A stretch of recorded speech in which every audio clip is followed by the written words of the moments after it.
మరి ఈయన పరిస్థితి ఏంటి? ఒక సినిమా యాక్టర్ పాప తప్పుదల ఉందా లేదో లేకపోతే ఎవరు తప్ప మొత్తం జరిగిందో ఒక వ్యక్తి చనిపోతే కేసులు వేసి ఇంతలా చేశారు. ఈ రోజున సీఎం వస్తున్నాడని చెప్పని తూతు మంత్రంగా నామమంత్రంగా ఆయన ముందు షో చేసుకుని ఇంతమంది 8 మంది ప్రాణాలు బలి తీసుకున్నాడు. 8 మంది ప్రాణాలు తీసుకున్నారు. అలాంటప్పుడు మరి ఏంటి పరిస్థితి? మరి సస్పెండ్ చేసి వదిలేస్తారా, మెమో ఇచ్చి వదిలేస్తారా?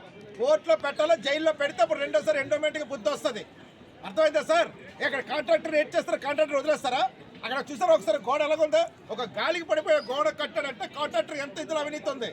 మరి అదేం చేస్తారు అంటే ఏదో మెమో ఇచ్చి సస్పెండ్ ఇచ్చి ఈవోని ఇక్కడి నుంచి కూడా పంపించేస్తారా?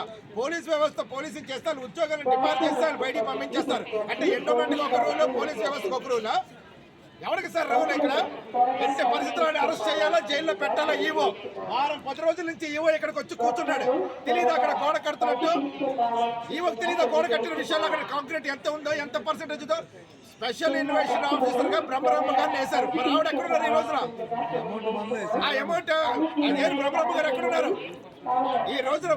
ఇంతలాగా ప్రసాద్ పథకం కింద సెంట్రల్ గవర్నమెంట్ ఇచ్చిన అమౌంట్ అని నామమాత్రంగా వాళ్ళకి నచ్చిన వాళ్ళకి కాంట్రాక్టులు ఇచ్చేసి ఇష్టానుసారంగా గోడ కొట్టి ఈ రోజున ఇంతమందికి ఈ రోజున భక్తులు ఎందరూ కూడా ఈ రోజున పోలీస్ వ్యవస్థ లేకపోతే ఈ రోజున ఇంకా ఘోరంగా జరిగేది. రాత్రి 1 గంట నుంచి పొద్దున వర్షంలో మేము చూస్తూ ఉన్నాం లైవ్ లో. పోలీసు వాళ్ళు అక్కడ తిక్కులు తింటారు, తన్నులు తింటారు. తప్పు చేసేది ఎండోమెంట్ వ్యవస్థ.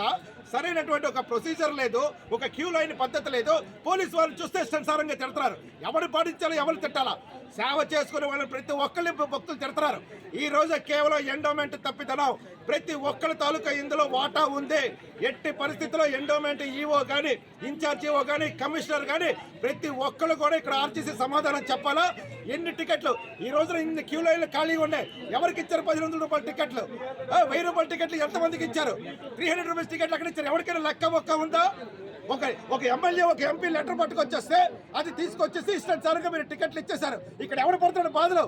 పోలీస్ వ్యవస్థ లేకపోతే ఈ రోజున విశాఖపట్నంలో చాలా ఘోరంగా జరిగేటువంటి పరిస్థితి ఈ రోజున ఉండేది. కొన్ని వందల మంది చనిపోయేవారు ఈ రోజున. ఒక్కసారి బస్ స్టాండ్ దగ్గర చూడండి, సాక్షాత్తు సిపి గారు అక్కడ కూర్చున్నారు. అక్కడ ఆయన్ని తోసేస్తున్నారు. ఆయన ఒకప్పుడు సిపి గారు కలవాలంటే ఎంతో అలాంటి సిపి గారిని ఇస్తారు 2 సార్లు ఆయన కింద పడిపోయేవాల్సిన పరిస్థితి. ఈ రోజున పోలీస్ వ్యవస్థ చేసిన సేవలు నిజంగా కరుణీయ. ఎండోమెంట్ వ్యవస్థ తగిన బుద్ధి చెల్లించాలా? ఎట్టి పరిస్థితుల్లో వాడిని అరెస్ట్ చేయాల్సిందే. లేని పక్షంలో ఒక్క రోజు ఆగితే మేము దిగుతాం ధర్నానికి. భారతీయ జనతా పార్టీ నుంచి, విశ్వ హిందూ పరిషత్ నుంచి మేము జనాలు తీస్తూ, అన్ని హైందవ సంఘాలు తీస్తూ, ఎవడెవడో ఎండోమెంట్ అందరినీ బయటికి తెప్పిస్తాం.